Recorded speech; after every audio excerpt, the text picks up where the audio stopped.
Allô? Ouais, excusez-moi, quand j'ai fait le partage du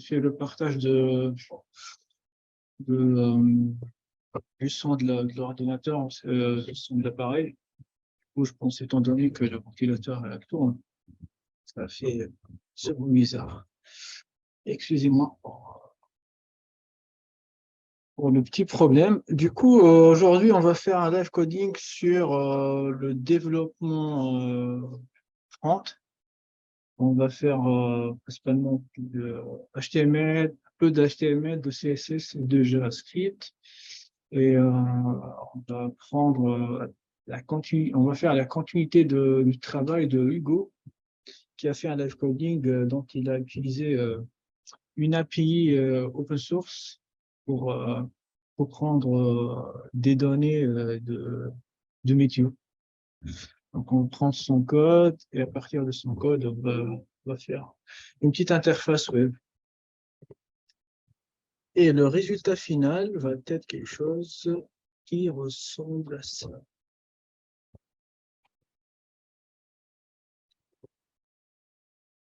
Donc, soit on va avoir le résultat en mettant les coordonnées à l'opposition, latitude, longitude, soit en donnant nos coordonnées de notre positionnement actuel. Comme ça, on aura des informations sur la température, la vitesse du vent et la direction et quelques petits trucs. Il y a quelque chose de plus ou moins simple et, et efficace. C'est que ce soit efficace. Du coup, j'ai déjà préparé vraiment la squelette de base. Donc, vous pouvez voir sur VS Code.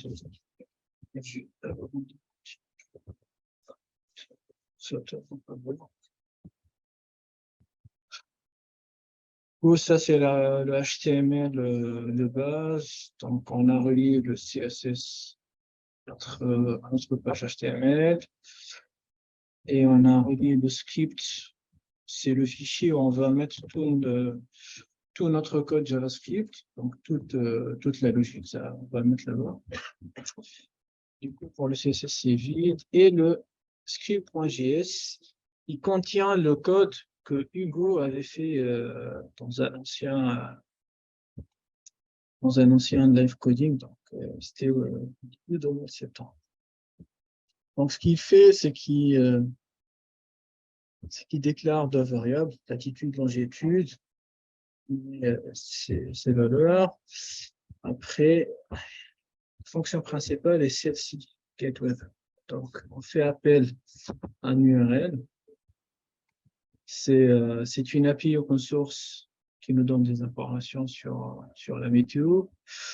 On doit passer, quand on fait la requête, la latitude et la longitude.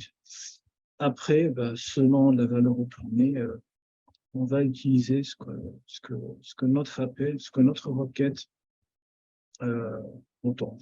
Donc, s'il y a une erreur, on va retourner sur cette erreur. Sinon, on va l'utiliser et on va le mettre dans une règle qui s'appelle current weather. Du coup, j'ai rien changé principalement. La seule chose que j'ai changé, c'est que j'ai utilisé fetch with Axios. Parce qu'on va faire, je vais pas faire un environnement pour lancer une application avec Node.js. Donc, on va faire un truc plus simple, pour se concentrer vraiment sur le JavaScript et le HTML et le CSS. Par la suite, on va utiliser cette valeur, on va l'afficher sur la console du navigateur et on va voir par la suite comment on va utiliser tout ça pour le reformuler déjà, pour avoir au final une application comme celle-ci.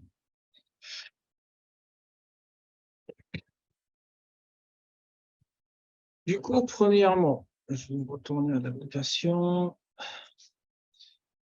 juste pour vous montrer.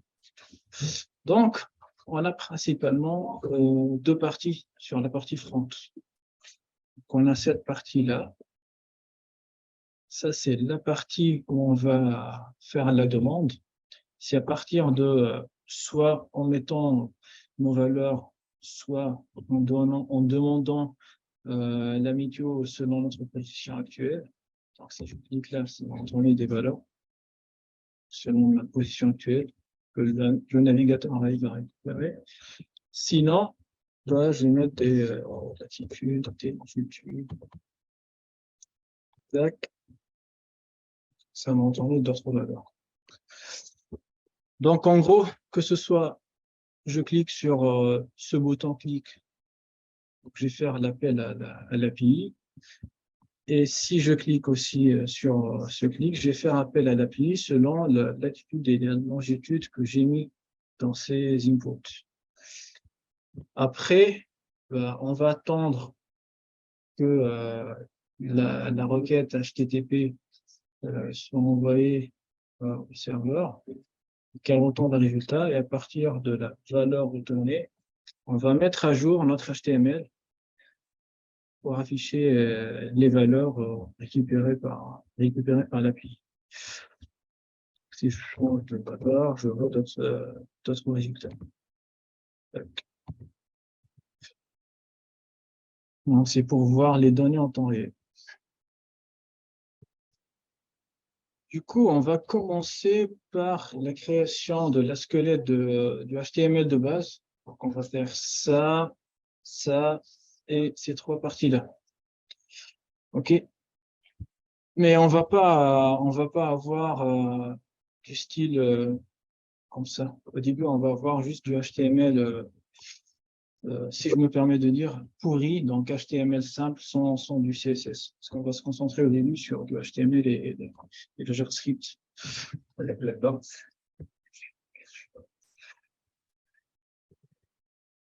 Du coup, ce qu'on va faire, tac, on va commencer. Donc, au début, je vais faire un div pour mettre ces deux éléments-là de base, pour entrer les données et pour faire la demande. Ces deux divs-là. Et par la suite, je vais faire les trois autres où on va mettre le résultat.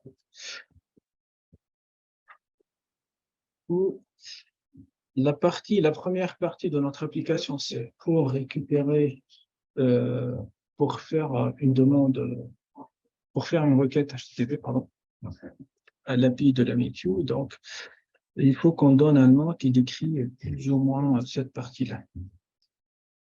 Donc, on va l'appeler get the. Vous voyez bien que j'ai fait point, j'ai écrit le nom, et après j'ai cliqué sur tab. Je vais vous montrer dans ce live quelques abréviations et quelques raccourcis pour écrire plus rapidement en HTML. Parce que la plupart du temps, quand on fait du CSS, pour cibler une classe, on fait point le nom de la classe. Quand on va cibler un ID, on fait hashtag l'ID. Et du coup, pour faire du HTML, par exemple, pour créer un élément, on fait point le nom de la classe, tab. Donc, ça me crée une structure de base. Donc là, je vais mettre mes deux divs. Le premier qui est à droite, c'est le div dans lequel je vais mettre mes coordonnées, donc latitude, longitude. Le deuxième qui est à droite, duquel je vais faire une demande selon ma position actuelle. Donc, pour le premier, du coup, les deux divs servent plus ou moins à la même chose. Donc, je vais faire un div point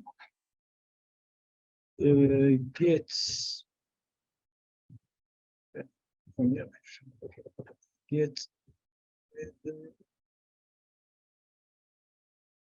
by parce que dans cette partie-là, je vais demander selon les données que je vais entrer. Le deuxième, c'est get weather by current position. C'est très lent comme nom de classe, mais au moins c'est descriptif. Quand on va l'utiliser dans le JavaScript, ça va être clair pour nous, même pour quelqu'un d'autre, quand il va prendre le code, de savoir de quoi il s'agit. Du coup, dans le premier div, qu'est-ce qu'on a? Le div qui est à gauche. On a latitude, input, longitude, input, un bouton et cette petite phrase. Où là, je vais faire label, tac, for. Donc, je vais vous montrer, je vais vous expliquer le for, ça sert à quoi. Le for, j'ai écrit, je vais le laisser pour l'instant vide, après je vais écrire.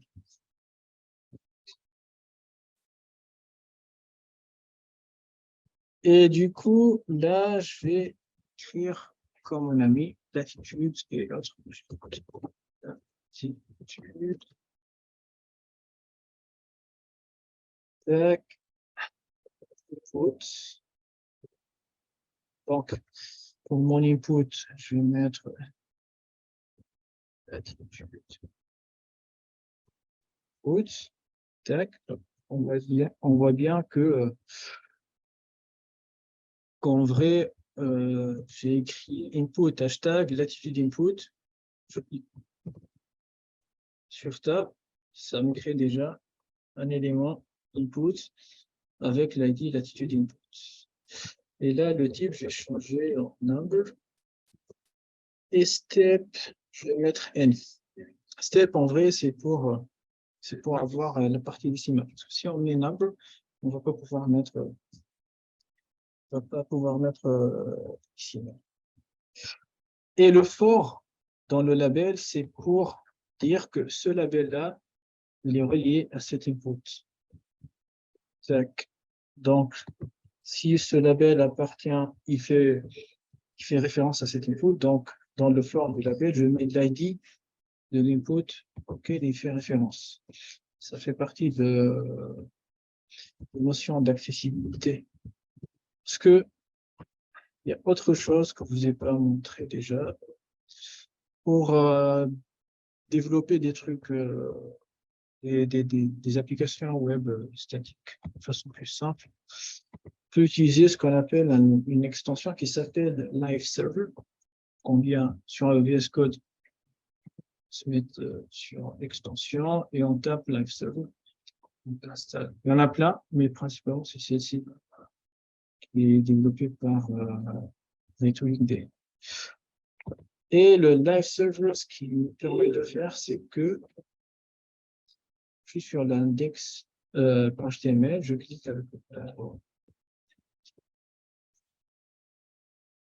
et après je clique sur Open with Live Server. Donc là, le Live Server, il crée un petit serveur qui lance ma page web. Du coup, pour l'instant, je n'ai que ça. Il y a beaucoup de travail qui reste à faire. Donc là, quand je clique sur latitude, tac, bon, un peu de latence. Quand je clique sur latitude, on voit que le focus se met sur l'input. Si j'enlève le for de latitude, il n'y aura plus de focus. C'est ça qu'on met le for dans le label. Le deuxième input, ça sera, je vais écrire le label, input, le deuxième input, ça sera tac. Voilà. Query number step et je vais faire un retour à la ligne et chaque label. Parce que le label par défaut est un inline element, ça veut dire qu'il se met sur la même ligne quand il y a d'autres éléments. Pour l'input, on voit bien que le premier input, se met sur la même ligne que longitude. Donc, on va aussi la faire venir. Et aussi, donc, on a fait nos inputs. Il reste le bouton. Donc, pour faire un bouton, button, faire clic. Et ce bouton, je vais lui donner l'ID de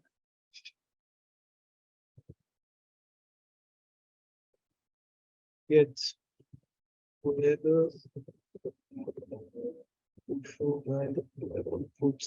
btn pour dire bat. Et au final, j'ai ajouté le copier le petit texte. Mon application marche.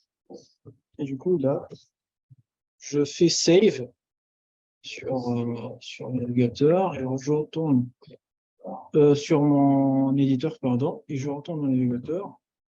Je me remets sur l'onglet de l'application que je suis en train de développer. On voit bien que je n'ai pas besoin de rafraîchir la page. Du coup, automatiquement, le live server, il fait ce qu'on appelle du hot reloading. Donc, le hot reloading, ça veut dire à chaque fois que tu mets à jour ton code, le serveur, il fait un start automatique. Du coup, on va passer à la deuxième partie, qui est juste à côté de ça, qui est la partie à gauche. Déjà, qu'on va déjà mettre dans ce div. On va donner la classe getWeatherBreaker.position. Donc, cette partie, elle contient juste un bouton et du texte. On est à l'application. Il n'y a que ça en anglais. C'est plus simple.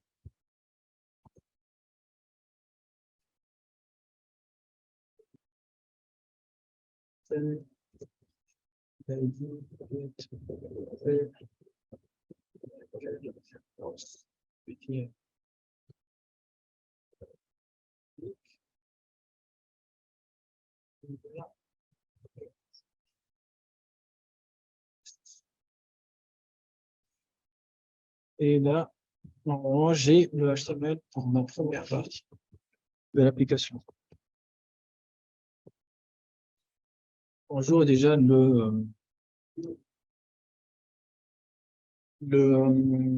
la console du navigateur, c'est pas très visible. Je vais prendre un petit peu. Donc, quand j'ouvre, déjà, je vois qu'il y a des choses qui sont déjà affichées. Ça, c'est parce que Hugo a déjà affiché le résultat sur la console. Voilà. C'est pour ça qu'on va basculer sur du JavaScript. Où on a du HTML statique qui fait rien. Pour l'instant, il n'y a pas de fonctionnalité, donc il n'y a pas de. C'est pas dynamique. Du coup, c'est pour ça qu'on va retourner à notre code et plus précisément au fichier JavaScript. On va faire pas mal de changements ici. Du coup, ça. Tac. Je vais juste définir parce que j'ai fait quelques petits changements, donc je les ai mis tous en lettres parce qu'avant ils étaient des consts. Ils sont des constantes. Il faut les mettre en majuscule. Maintenant, la valeur va changer. Donc, on va les mettre en majuscule. Latitude.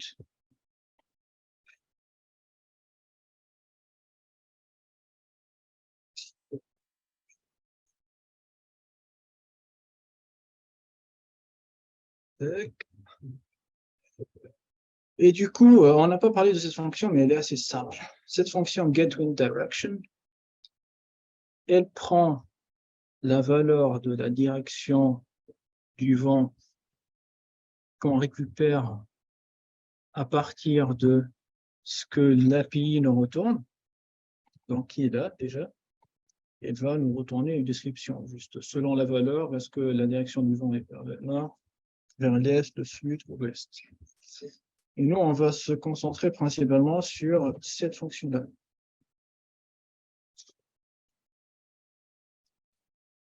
L'objectif, en vrai, c'est de faire quoi? L'objectif, pour l'instant, on ne va pas regarder les erreurs. On va gérer petit à petit le code. L'objectif, c'est de pouvoir mettre des valeurs de latitude, de longitude dans ces inputs. Et quand je clique sur ce bouton, on va récupérer les valeurs qu'on va les mettre dans ces inputs-là pour mettre à jour le HTML, pour avoir des valeurs qui vont s'afficher sur la page, juste en dessous. Pareil, si je clique ici sur le deuxième bouton, je vais récupérer les valeurs sans entrer ma position. Juste le navigateur il va automatiquement passer la latitude et la longitude au pronom. Donc, avant de faire déjà du HTML et mettre à jour le HTML, on va faire juste ça avec du JavaScript. On va récupérer les valeurs de nos inputs et on va se dire, bah, quand je clique, je vais avoir les résultats de la météo qui correspondent à mes valeurs sur la console. Parce qu'il faut que je teste. Donc, ce n'est pas vraiment la meilleure façon pour tester, étant donné qu'on est sur une toute petite application, on va faire comme ça. Tac. Du coup, on a notre fonction getWeb. L'objectif, c'est de pouvoir récupérer les valeurs de ces inputs. Donc, le premier input, il s'appelle latitude input. Le deuxième, longitude input. Donc, tac. Je vais déclarer une variable qui s'appelle latitude égale documents.ins element by ID. Parce que mon input, il a un ID. Donc, l'objectif, c'est de récupérer sa valeur. Je dois tout d'abord récupérer l'élément. Donc, document.getElementById, je passe l'ID de l'élément que je cherche. Après, toute cette partie-là, elle va me retourner un objet qui représente l'élément HTML. Du coup, dans l'une des propriétés de cet objet, il y a la propriété value. Ça veut dire sa valeur. Pareil, je vais faire la même chose pour longitude. Petit égal document, get element, tac.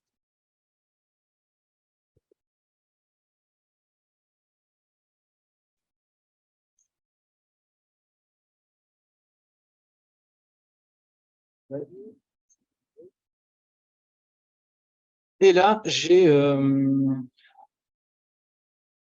deux nouvelles valeurs, deux nouvelles variables dont leur valeur est censée être la valeur que je vais rentrer quand j'ai utilisé l'application en tant qu'utilisateur. Par la suite, je dois faire quoi? Mon objectif maintenant, c'est, après avoir récupéré les valeurs que j'ai entrées dans ces inputs, c'est de passer ces valeurs-là, passer la valeur de latitude et de longitude à cette fonction, à l'API, bien évidemment. Mais le truc, c'est que l'appel à l'API, il est dans la fonction getWeather. Et getWeather ne prend pas d'argument. Donc, je dois faire un peu de refactoring de code. Et je vais dire, la fonction getWeather va prendre désormais deux paramètres, latitude et longitude. Comme ça, je vais pouvoir l'invoquer en lui passant des paramètres. Du coup, par la suite, que dois-je faire?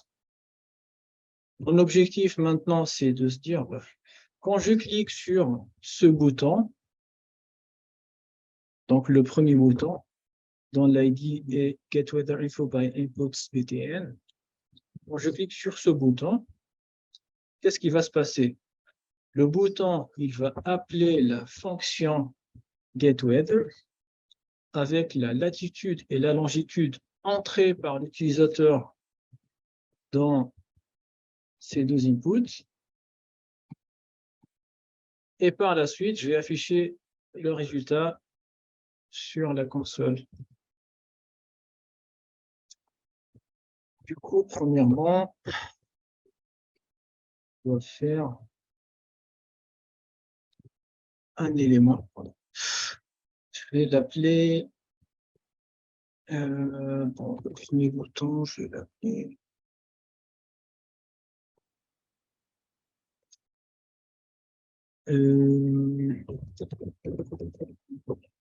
inputs BTN.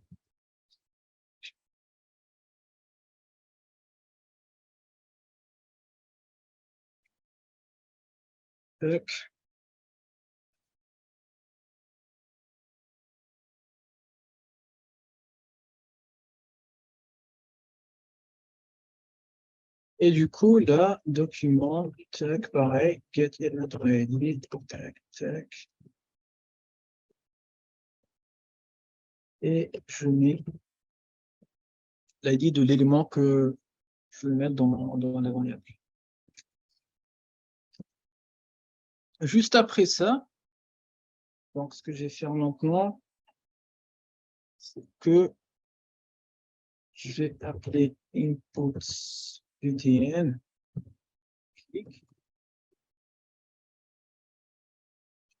Parce que l'élément, c'est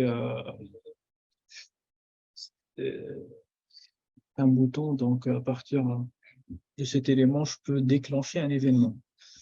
Et on peut faire plusieurs événements. Par exemple, l'événement de clic, je peux représenter comme ça quand je cible un élément dans du JavaScript. Donc, quand je clique sur cet élément, qu'est-ce qui va se passer? On va commencer par un truc vraiment très simple. On va faire console, on va juste afficher sur la console sèche pour vérifier qu'on a bien récupéré d'éléments HTML dans notre code JavaScript et que le cookie marche bien.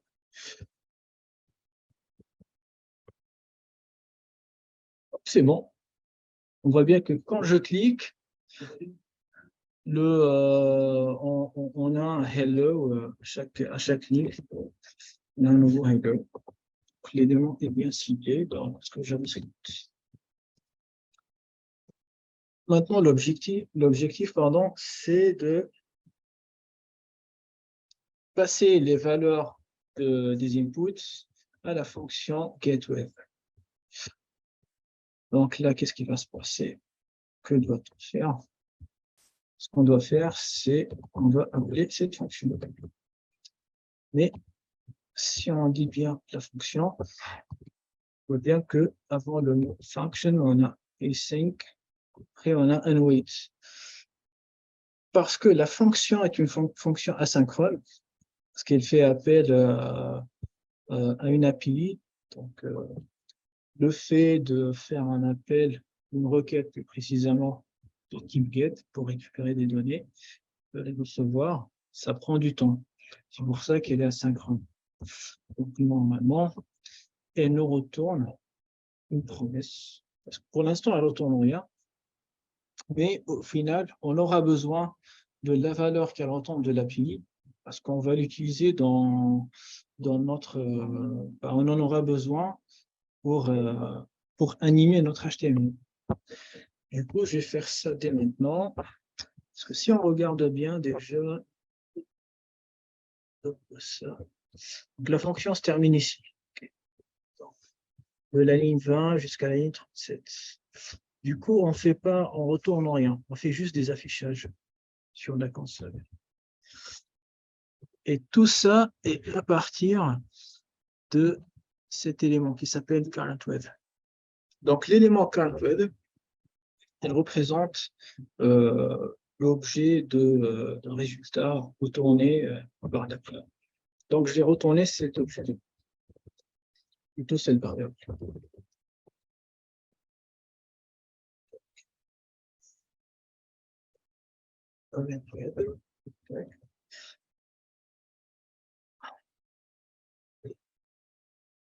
Du coup, maintenant, je vais faire la fonction avec l'attitude input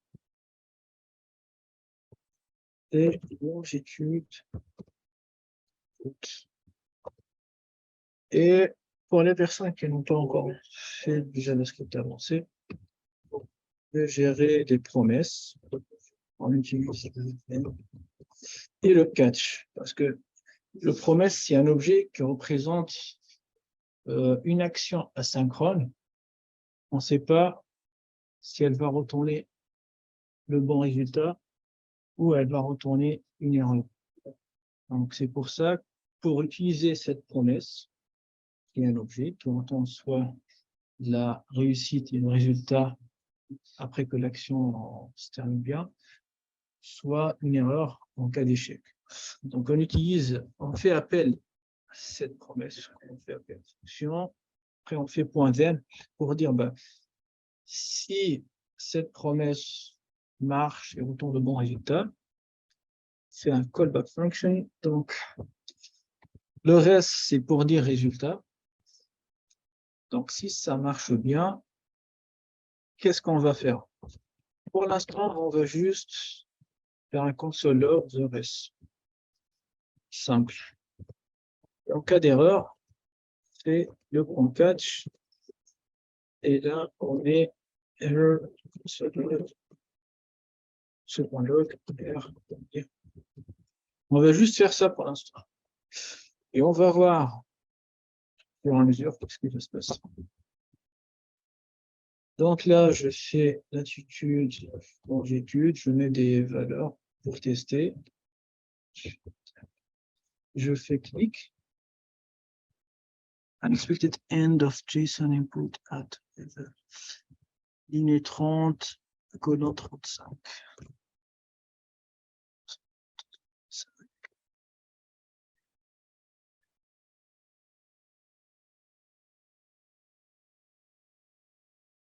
J'ai déjà vu, c'était vraiment, c'est plus cool.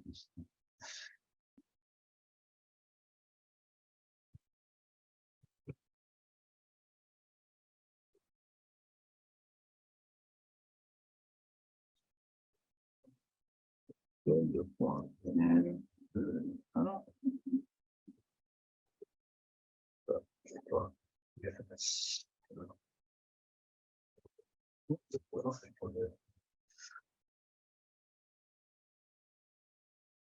Le point, non, parce que c'est normalement, ça doit être, tout doit être attaché. Voilà, normalement, c'est comme ça.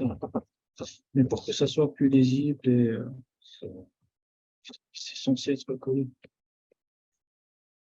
ça soit plus lisible, juste, ça peut être.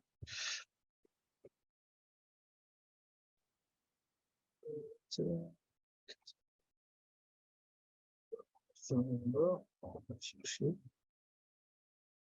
Expected end of JSON input at get level. Script.js 30-35.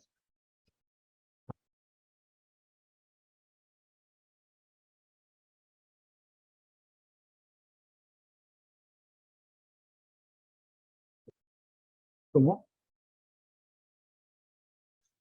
Non, c'est censé marcher. On va chercher. C'est où?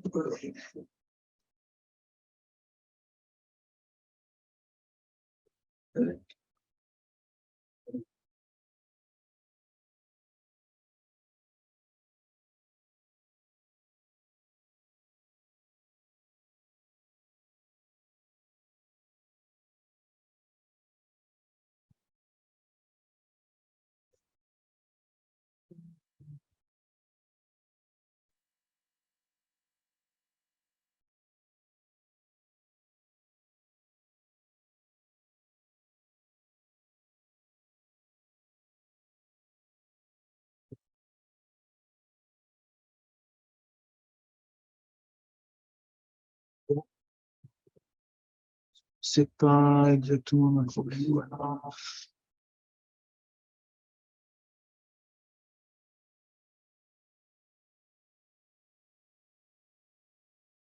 Du coup,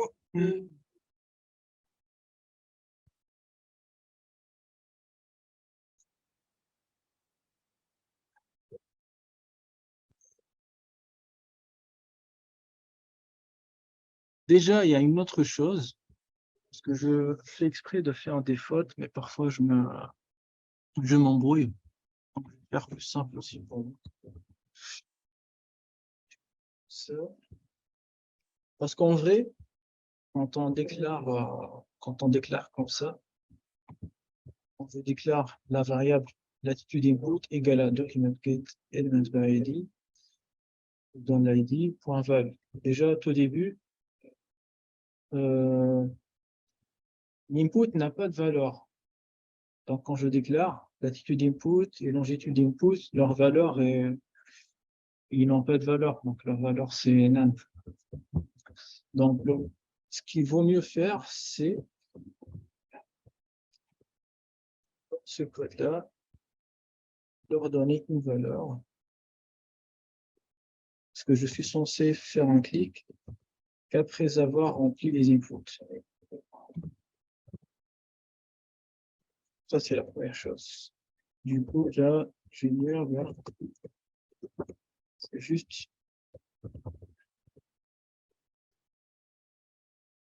juste mes variables, je ne donne pas de valeur.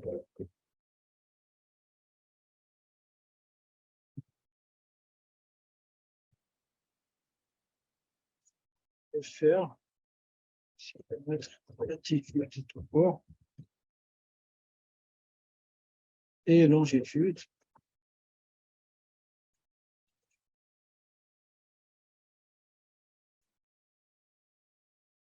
Parce que c'est des valeurs, c'est pas les inputs. Quand je mets input, je veux dire tout l'élément. Déjà, le nom décrit pas mal de choses. Ça ne doit rien changer, déjà.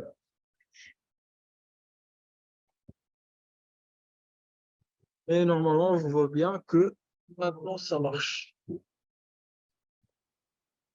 Parce au tout début, le problème venait du fait que quand on remplit nos inputs, donc là et là, et qu'on clique sur le bouton pour faire appel à l'API. Tandis que le truc, c'est que j'ai fait exprès de faire cette faute en vrai. Le truc, c'est que au début de script.js, quand je déclare mes deux variables, les inputs, ils sont dans le HTML, mais ils n'ont pas de valeur. Et après, quand je fais un clic, je passe je passe à la fonction getWeb à partir de l'event on click, latitude et longitude que déjà que j'ai déjà déclaré, mais leur valeur c'est rien. C'est pour ça qu'il faut vraiment faire attention non seulement à ce qu'on fait, mais à l'étape où est-ce qu'on fait. Parce que c'est très important, ça peut tout changer. Ou, au début, ce que j'avais fait, c'est que c'est comme si j'ai fait un appel à l'API et ici, j'ai mis rien, égale rien. Et là, longitude égale rien. Et j'attends le bon résultat. Du coup, l'API, elle va jamais me retourner le bon résultat parce que je ne fais pas l'appel correctement à l'API. Donc là, on voit bien que euh, qu'on a, on voit bien déjà qu'on fait l'appel à la fonction et la console log du résultat, si la promesse marche bien, est dans la ligne 12. Du coup, quand je retourne au navigateur, je vois bien que je vais agrandir un petit peu plus pour que ça soit plus visible.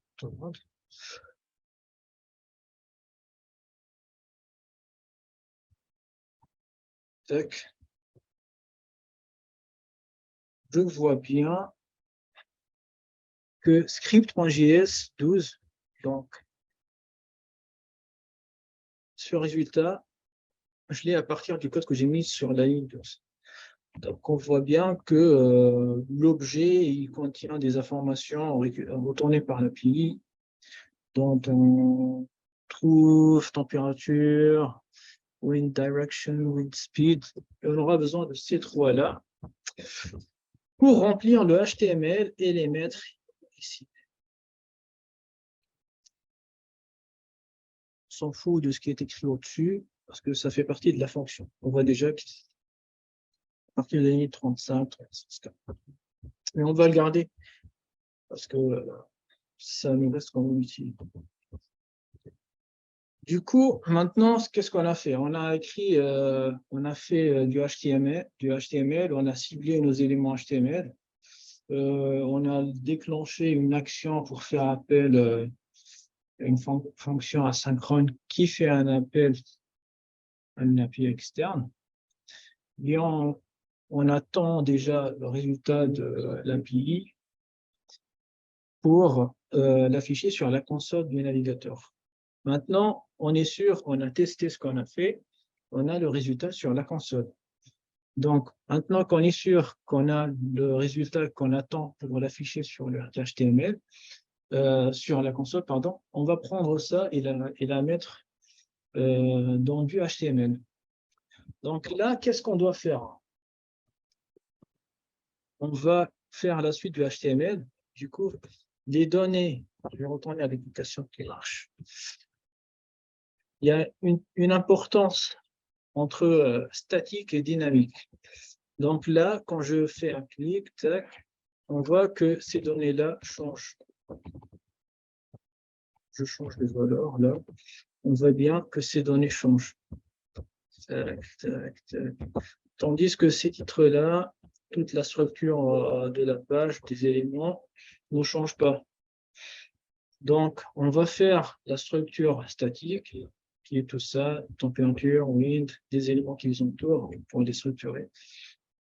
Par la suite, on va cibler ces éléments-là, cet élément, cet élément et cet élément, pour dire dans du JavaScript, mais dans cet élément, la température qu'on a récupérée de l'API.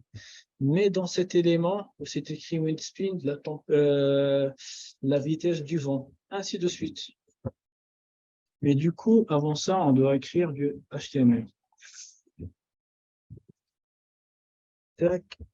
Donc, la deuxième partie qui est censée être juste au-dessous de la partie des petits formulaires, si je peux les appeler comme ça. Donc, la deuxième, je vais l'appeler div.display weather. Tac. Là, qu'est-ce que j'ai? J'ai trois éléments qui ont plus ou moins la même structure. Du coup, je vais dire que div. Je vais leur donner, parce que c'est très important de donner des classes et des ID qui ont du sens pour pouvoir cibler facilement les éléments, surtout dans le CSS, parce que CSS, ça va me prendre aussi. Donc, je vais dire, leur classe, c'est weather. Et on a trois éléments. Donc, chacun aura un titre. Tac, tac, tac.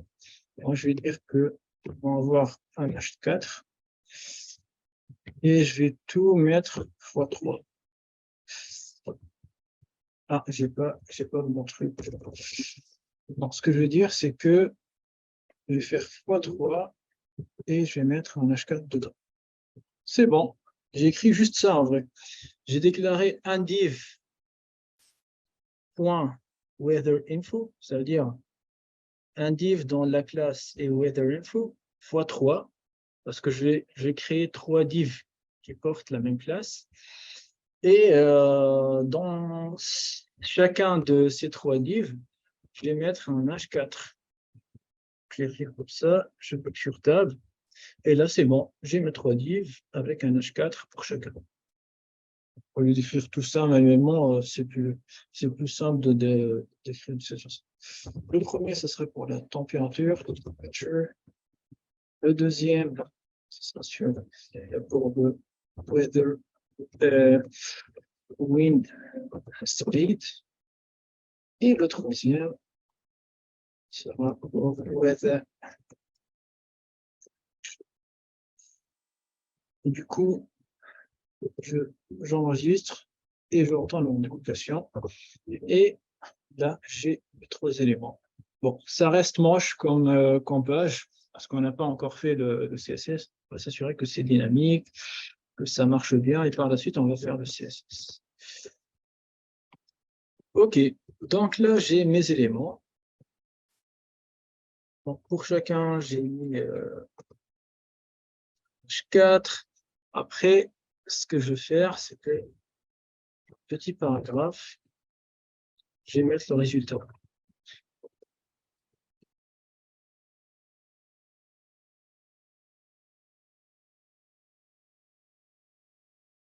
Et là, je vais pas les appeler weather. Bon, je vais garder comme ça. Ce premier paragraphe, je vais donner temp. Le deuxième, je vais donner l'ID speed. Non, wind speed. Speed. Et le troisième, ID de direction. Tac. Pourquoi j'ai fait ça? Parce que ce que je veux faire, c'est que maintenant, j'ai déjà le titre pour chaque rubrique, l'info de la météo. Et mon objectif, c'est de simuler cet élément et de mettre dans son HTML la valeur de la température que j'ai récupérée à partir de l'appel à l'API que j'avais fait. Pareil pour le wind speed, pareil pour le wind direction. Donc, weather temp, wind speed, wind direction. Du coup, n'oubliez pas que ce que j'avais fait, c'est que pour la partie dont on remplit nos coordonnées.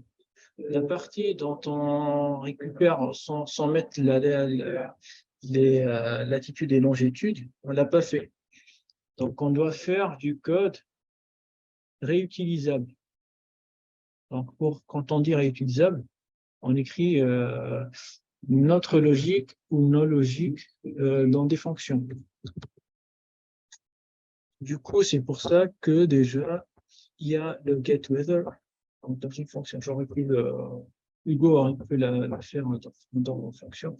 Donc maintenant, qu'est-ce que je vais faire? Je vais faire pareil, je vais faire une fonction que je vais appeler update HTML. Il va prendre un argument qui s'appelle weather, parce que mon objectif, c'est de, maintenant que je suis sûr que je récupère, je parle de ce code-là maintenant. Quand je fais le clic sur le bouton, je récupère le résultat. On va tester déjà, on a le bon résultat sur la console du navigateur. L'objectif, c'est de ne pas l'afficher sur la console parce que ça ne sert à rien, mais de l'utiliser pour mettre à jour l'HTML. Donc, au lieu de faire un console log rest, je vais passer le résultat à cette fonction. Et dans cette fonction, je vais mettre à jour mon HTML. Donc, dans cette fonction, je vais faire let term égale documents.getElements. Right, ID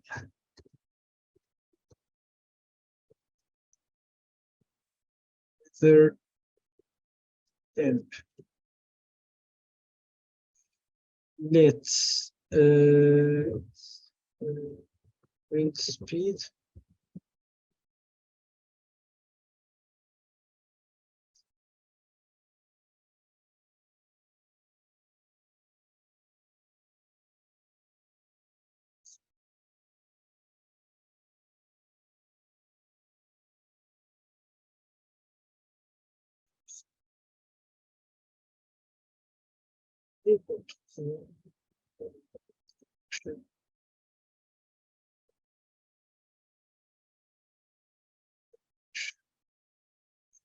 Pour être sûr, je vais retourner une speed, weather temp, like speed, one direction.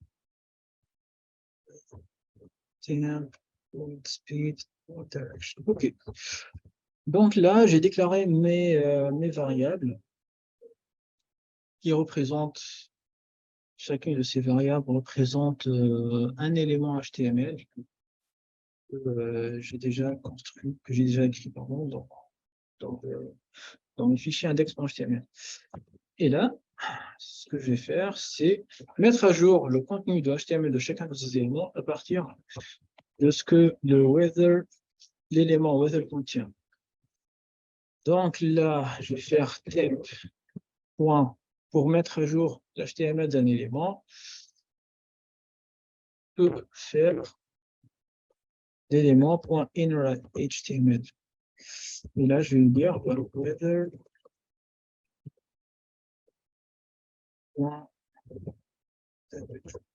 Pourquoi weather temperature? Parce que quand je viens ici et je teste, ça c'est l'élément, ça c'est l'élément que je vais passer à la fonction que je suis en train d'écrire. Update HTML. J'ai appelé weather. Okay. Du coup, c'est pour ça que weather.temperature.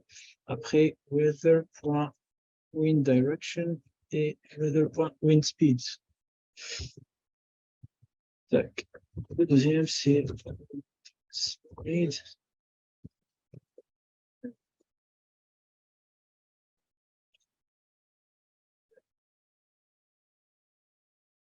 Speed.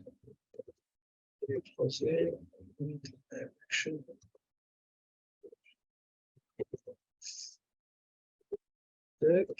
Égal à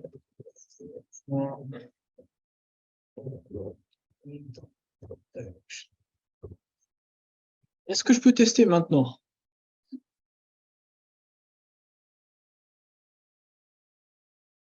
Non, je ne peux pas tester. Pourquoi? Parce que, bien évidemment, j'ai écrit ma fonction, mais je n'ai pas appelé la fonction. Donc, c'est comme si quelqu'un achète une voiture, il oublie la voiture dans un garage, il n'utilise jamais. C'est exactement la même chose. Donc, pour pouvoir mettre à jour mon HTML, je dois appeler la fonction ici. Et je lui passe res. Hop. Et maintenant, quand je retourne la page, mettre latitude, longitude, tac, je vois bien les résultats. Bon, le weather direction ne marche pas bien, peut-être parce qu'il y a un petit problème. Peut-être qu'on a mal ciblé l'élément ou j'ai mal écrit quelque chose.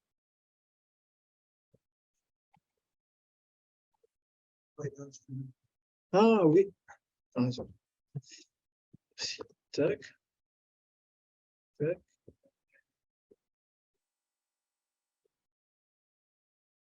Et là, quand je clique, tac, c'est bon. Donc, je vois bien que mon HTML se met bien à jour. C'est très bien. La dernière chose qui reste à faire, c'est de récupérer la latitude et la longitude selon ma position actuelle. Ça, c'est par exemple quelque chose que je ne sais pas comment faire. Parce qu'il y a des choses, on ne peut pas tout savoir. L'HTML est vraiment très, très, très vaste. Donc, ce que je vais faire, c'est que je vais aller sur Google.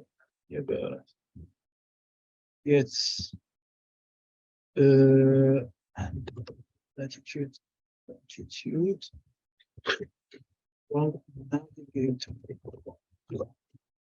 Browser. Précisément.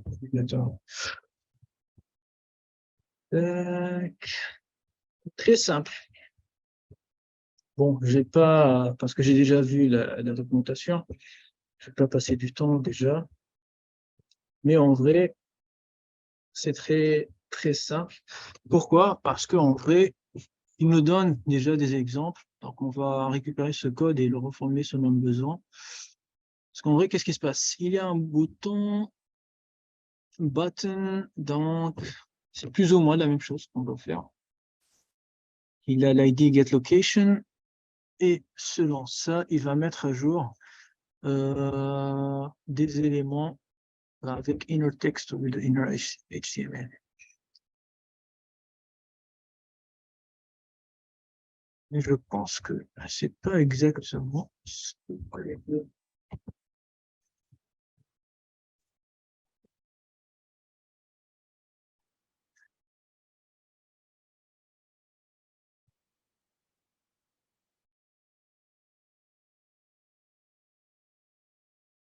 c'est cher.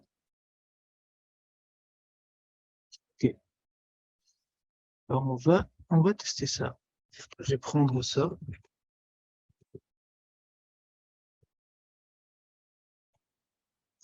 On va tester ensemble.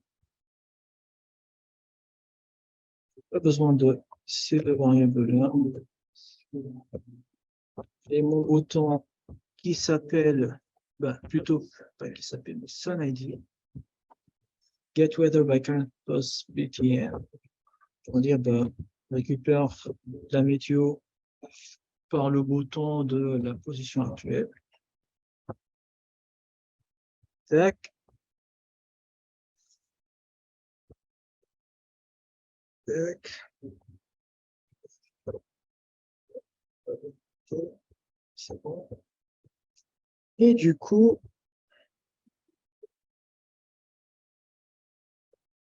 là, j'ai la langue.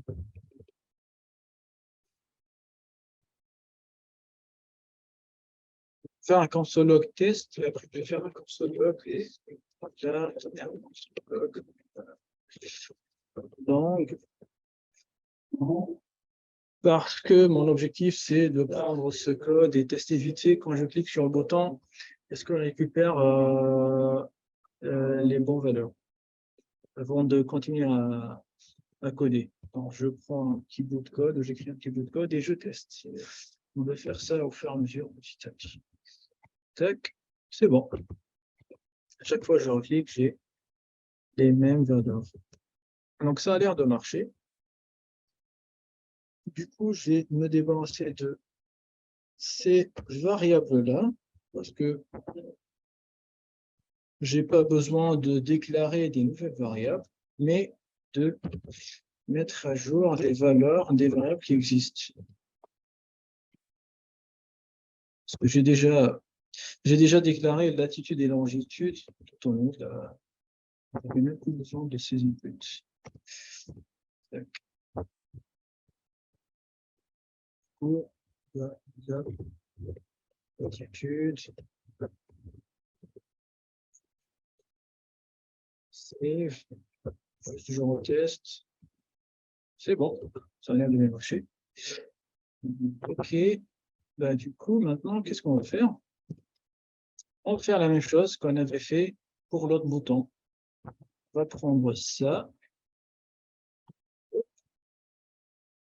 Parce que ça, get weather, est dans la logique de un clic de bouton inputs bat. Donc, ce bouton-là, juste pour faire un rappel, c'est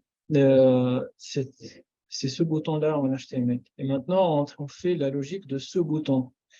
Donc, qui nous permet de récupérer la météo à partir de nos coordonnées de navigateur, sans entrer la latitude longitude.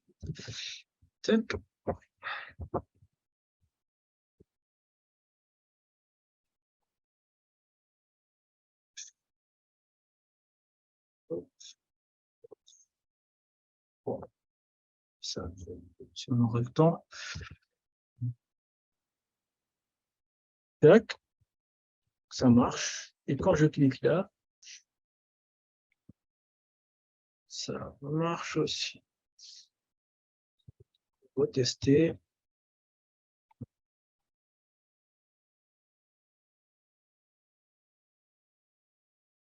Je veux HTML. Pareil, ok, c'est bon. Donc, la partie dynamique, elle est déjà bien faite. Donc, on peut dire, bah, le code n'est pas très propre, n'est pas très bien organisé, donc on peut mieux faire pour le JavaScript, mais au moins on a la logique, il n'y a pas d'erreur. Ce qu'on va faire maintenant, c'est qu'on va passer au CSS. Parce que le CSS est une partie importante aussi. Donc, on aura besoin de notre HTML parce qu'il y a beaucoup de classes et d'ID qu'on va cibler dans le CSS. Du coup, ce que je veux faire, que ça soit plus simple, c'est que je vais ouvrir sur VS Code, je peux faire un split à gauche et à droite. Donc, le style.css, je vais le splitter à droite, et comme ça, je vais mettre ça. Je peux voir le CSS et le HTML en même temps. Donc, première chose, si on prend si on prend notre application finale, qui est celle-ci, on voit bien qu'il y a une image dans le background. On voit bien que déjà, tout est centré dans l'application. Donc, tout est au milieu de la page.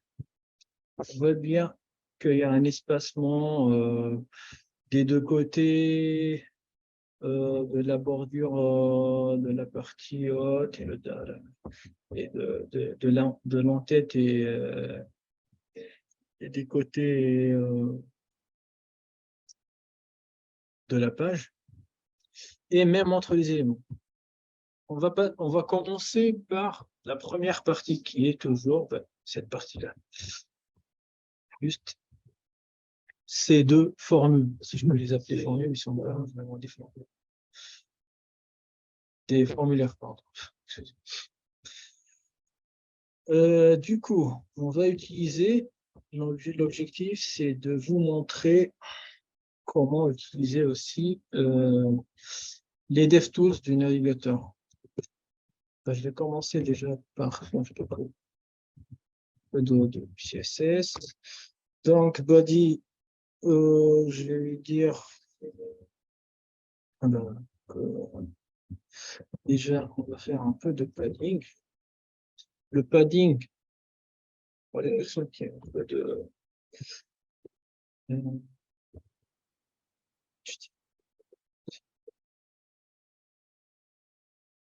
Juste vous montrer vite fait la structure.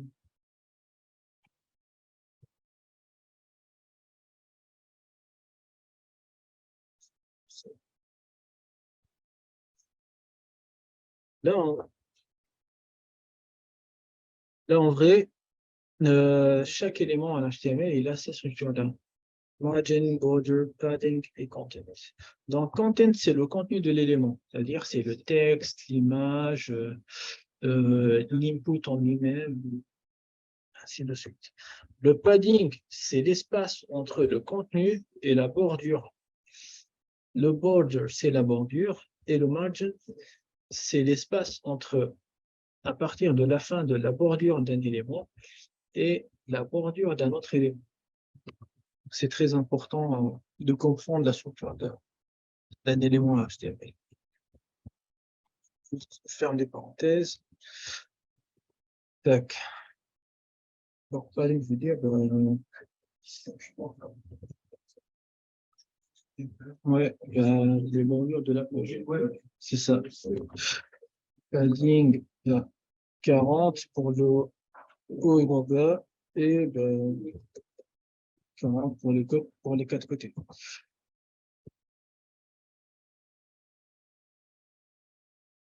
Ça change un petit peu. Il y a plus d'espace des quatre côtés. Donc, par la suite, qu'est-ce qu'on va faire? On va faire cette première partie-là, donc juste ces éléments-là. Du coup, ces éléments-là, on les a mis ensemble dans un élément qui porte la classe getWeatherInformations. Du coup, getWeatherInformations, c'est l'élément Je vais vous afficher le résultat final. Get weather information, c'est l'élément qui regroupe ces deux éléments-là. On va faire le CSS de cet élément. Tac, étant donné que c'est une classe, je vais laisser avec un point. Tac, tac. Et là, qu'est-ce que j'ai utilisé? Je vais utiliser le flexbox. Donc, display flex direction. Et on va faire la suite sur le navigateur. Déjà, on voit qu'il y a quelques petits changements. Ils ne sont plus un en dessous de l'autre, mais un à côté de l'autre. C'est déjà pas mal. C'est ça le point fort du Flexbox. Donc, j'ai cliqué sur l'élément que j'ai déjà fait. On voit bien qu'il a display flex direction row. Tac. Mais pour changer l'espacement entre ces éléments, je peux venir, par exemple, space between, space evenly. Ce que je vais faire, c'est space evenly. Donc, on voit bien que l'espace est automatiquement réparti entre ces éléments pour avoir le même espacement des côtés et entre eux. Donc, si je mets le curseur, on voit bien que on a le même espace, le même margin entre les deux éléments au centre et des deux côtés. Je peux utiliser d'autres valeurs. Mais là, j'ai testé sur le navigateur en utilisant les DevTools. Du coup, j'ai besoin de copier cette valeur, cette propriété plutôt, et la coller là. Parce que si je ne la colle pas dans mon fichier, je vais la perdre. Le navigateur, il n'enregistre pas mes changements CSS. Donc, la deuxième chose, c'est qu'on va mettre à jour. L'objectif maintenant, c'est d'avoir un style plus ou moins pareil que cet élément-là. Donc, on va travailler directement sur un navigateur pour visualiser ce qu'on change en temps réel. Donc, j'ai ciblé juste cet élément. Dire quoi? Première chose, un peu de padding. Mais avant de faire le padding, je vais vous montrer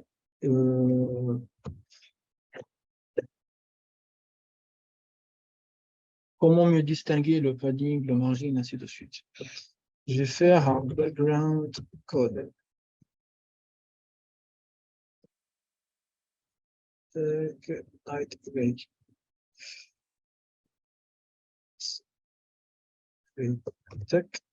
On voit bien que les éléments, le texte, pardon, est aligné avec la bordure. Du coup, on a déjà dit tout à l'heure que le padding, c'est l'espace à l'intérieur de l'élément entre le contenu et la bordure. Donc, si je rajoute un padding, je mets 5 pixels, on voit bien qu'il y a un espacement. Donc, si je mets une seule valeur pour le padding, le margin, la bordure, ainsi de suite, ça veut dire que cette valeur-là, elle s'applique sur les 4 côtés, haut, bas, gauche, droite. Si je mets deux valeurs, ça veut dire que la première valeur, elle va s'appliquer pour le haut et le bas, et la deuxième valeur, elle va s'appliquer pour les côtés. Je vais faire deux valeurs totalement différentes. Donc, si je mets 20, on voit bien déjà qu'il s'affiche en vert sur le navigateur. Donc, 5 pixels pour le haut et le bas, 20 pixels pour les côtés. Moi, je ne vais pas faire ça, je vais faire. L'objectif, c'était juste de vous montrer. Et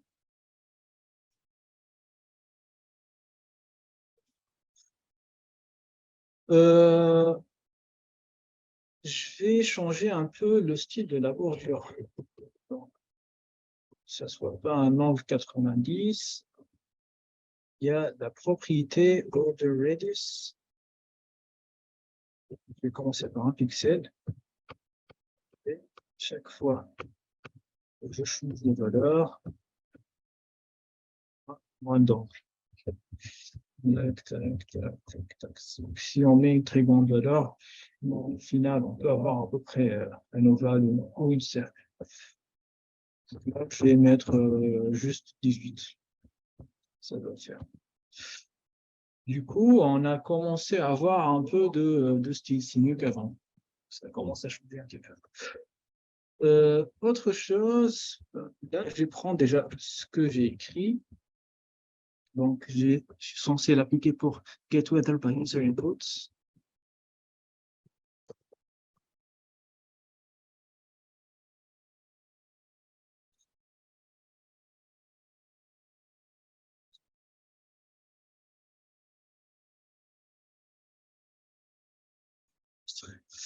Et c'est bon, j'ai réfléchi encore une fois. Et c'est bon. Je vais l'appliquer aussi, j'ai envie de l'appliquer aussi pour la partie qui est à droite. Je ne vais pas faire pour l'instant. Je vais continuer à faire des changements pour ce label. Déjà, on voit qu'il y a un petit changement. Le texte n'est pas le même, le style est un peu différent, le style de texte et la taille sont différents aussi. Donc, pour les labels, qu'est-ce que je vais faire? Je vais dire, voilà. Font weight, on dit le texte est grand. Pour les inputs, il y a très peu d'espacement entre les inputs et les labels. Pour les inputs, je veux dire, on va avoir plus d'espacement entre l'input et le label. Du coup, si je veux dire un espacement entre un élément et un autre, il y a par exemple 5 pixels. Et on voit bien que chaque fois que je change de valeur, on a plus d'espacement des côtés pour ne pas avoir un changement. Je veux bien qu'il y a plus d'espacement de haut et de bas, mais pas des côtés. Donc, du côté, je vais garder 0. Je vais garder 6, ça doit le faire. Après, je vais faire un padding pour rendre l'input un petit peu plus grand, avec un petit peu plus d'espace. Padding pour le haut et le bas, je vais mettre 2. Pour les deux côtés, je vais mettre 5 pixels par exemple. Et le font size, la taille de la police, je vais mettre 12 pixels. Je peux le mettre encore plus grand. Là, à chaque fois que j'agrandis la taille de la police, je peux mettre 18. Donc, je vais prendre ce code-là. Déjà faire le truc de label. Label, on a dit que weight, point. Et les inputs, je vais vous appliquer ce que j'ai mis sur le navigateur. Ça a l'air, je réfléchis encore une fois, donc ça a l'air de changer, ça a l'air de marcher. Et du coup, il reste ce bouton. Donc, je vais le cibler. On voit bien comment je cible déjà. Je peux cliquer directement sur cette icône, sur le navigateur. Tac. Et je mets le curseur sur un élément et je clique sur cet élément. Du coup, et directement le focus sur cet élément sur le code HTML. Et maintenant, j'ai changé un peu son style aussi. Je vais dire font size pixel, font weight bold. Je ne vais pas faire un font weight, mais peut-être que je vais faire un padding. C'est 5 pixels et 12 pixels du côté. Et quand je mets le curseur sur le bouton, on voit bien que les curseurs ne changent pas. Donc, pour les boutons, pour quelques autres éléments, je pense que même si c'est pour tous les éléments, j'en suis pas sûr, mais il y a la propriété curseur. Je peux changer le style et quand je mets le curseur, ça change. Je peux faire par exemple en dehors. Tac. On voit bien que ça change.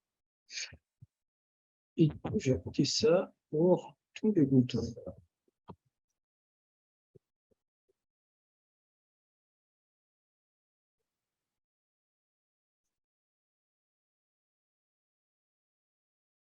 Encore une fois, juste pour vérifier. Donc, ça a l'air de marcher.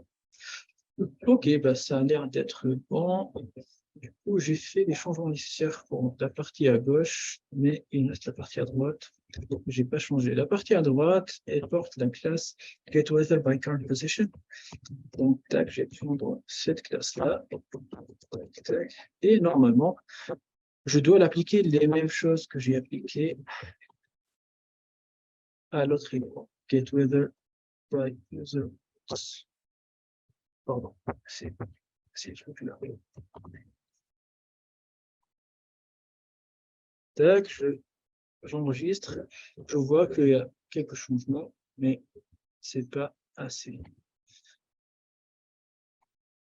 Du coup, que dois-je faire? Si je prends le résultat final, je dois avoir un truc plus ou moins comme ça. Pour avoir un truc plus ou moins comme le résultat final, je vais faire un display flex. Par défaut, il met en gros, donc un à côté de l'autre. Donc, je vais changer la direction du flex. Donc, flex direction. On voit bien qu'on peut changer de valeur.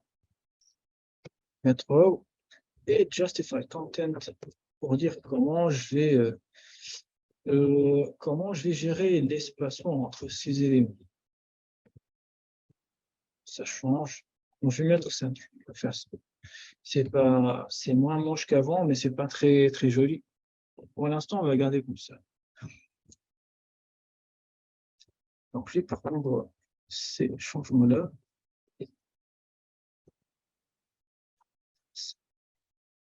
Stack, tac, et c'est bon. Autre chose qu'on n'a pas fait, c'est les trois éléments qui sont là.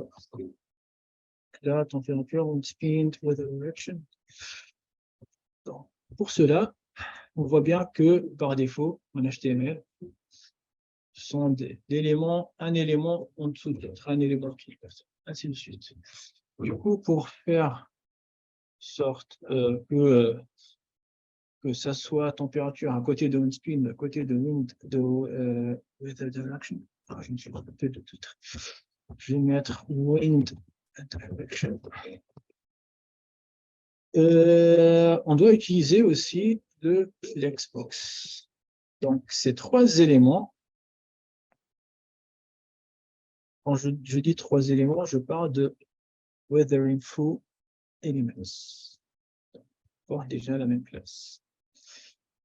Ils sont regroupés dans l'élément qui porte la classe Display Weather Info.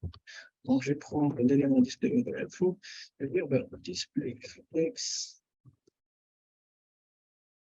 Direction Row et Justify Content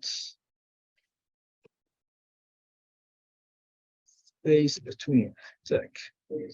Et on va voir ce que ça va donner. On ne peut pas voir grand-chose puisque on n'a pas changé, on n'a pas trop changé. On voit qu'il y a déjà un changement, mais on n'a pas changé le style de ces éléments. Donc, ce qu'on va faire, c'est que je vais commencer par cet élément, le premier. Je vais dire, voilà, pour avoir plus ou moins le même CSS que celui-là, que dois-je faire? Je vais dire, on voit déjà le background color, c'est light gray.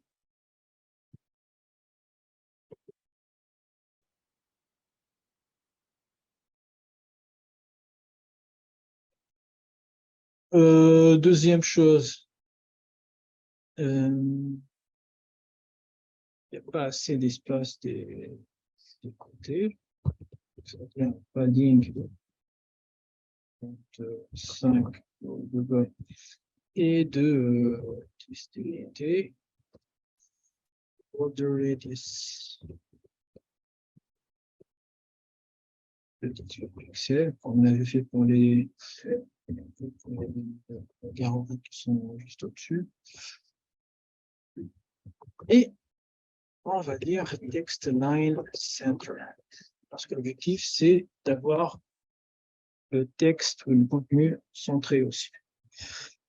Donc je vais prendre ça parce qu'on voit bien quand je cible cet élément sur le navigateur, on a element.style. Donc le style il s'applique à cet élément-là.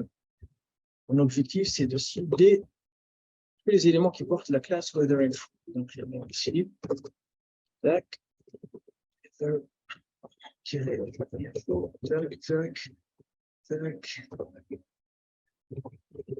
et là c'est bon. C'est appliqué pour ces trois éléments.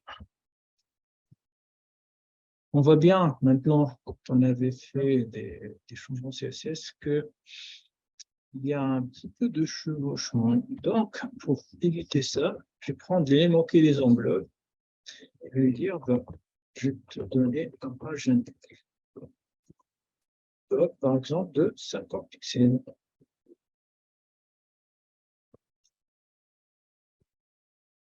Ça,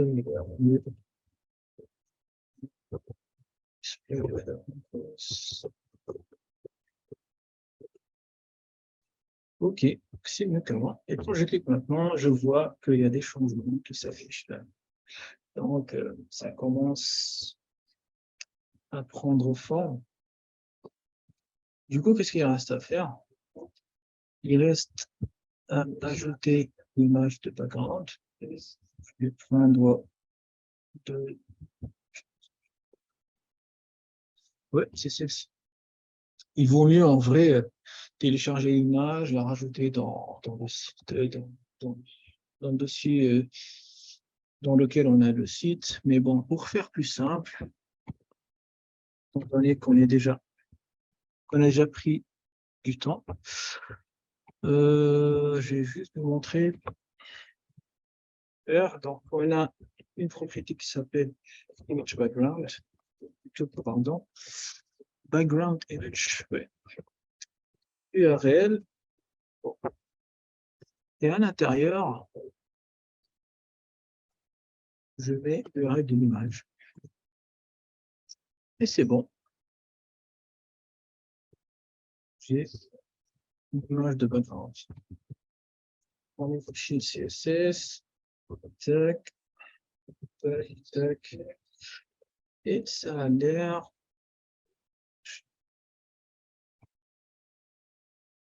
Du coup, qu'est-ce qu'il reste à faire? Il reste à rajouter juste les unités. Parce que si je prends ce qui est écrit dans les consoles Argo, la température c'est par degrés Celsius, la vitesse est par km par heure, on a aussi la direction. Donc, on va juste rajouter ça et un tout petit truc si on va du coup, tac, tac, tac. Donc, hop. Et puis, il est où la fonction de update HTML? Elle est là.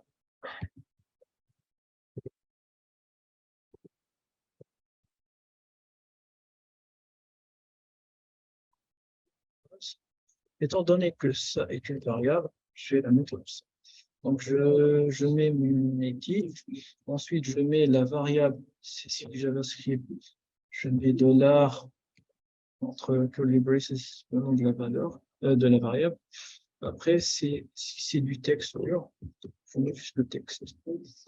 Et là, on enregistre et on voit si ça ne marche pas. Ça a l'air de marcher pour la température. Donc, on va faire la même chose. Donc, là, on a juste weather.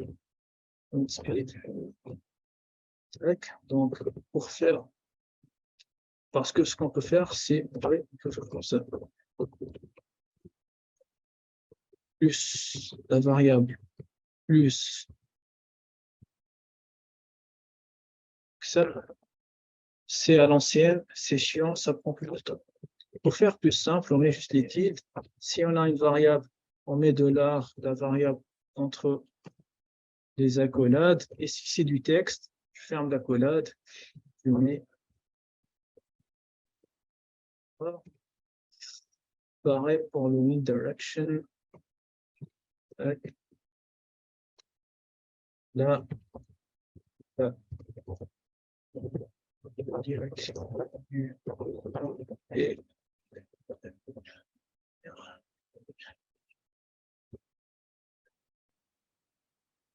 ah bah, je peux prendre tout ça.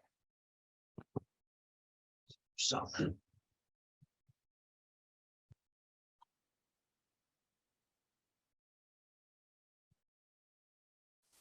Et j'ai perdu. Ouais. Merci. Tac, tac, tac. Hop. Et weather dot.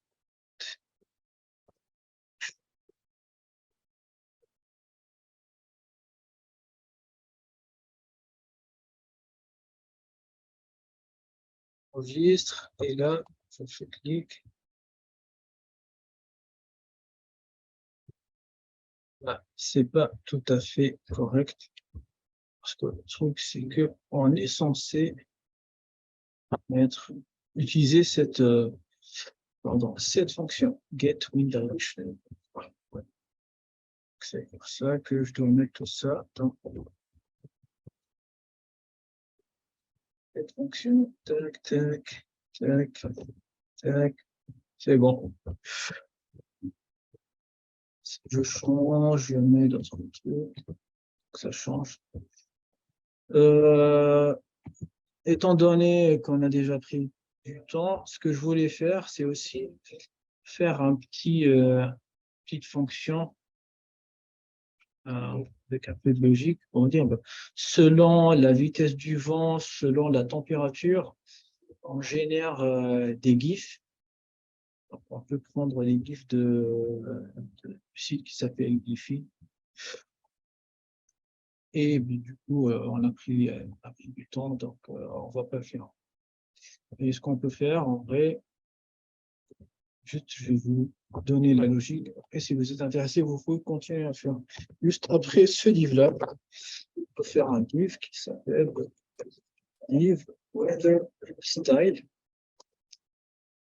Et du coup, on peut écrire une autre fonction ou même dans le update HTML, juste après avoir rempli cette partie-là. Je veux dire, si la température est entre telle valeur et telle valeur, ça veut dire qu'il fait très froid, je vais générer un GIF de froid.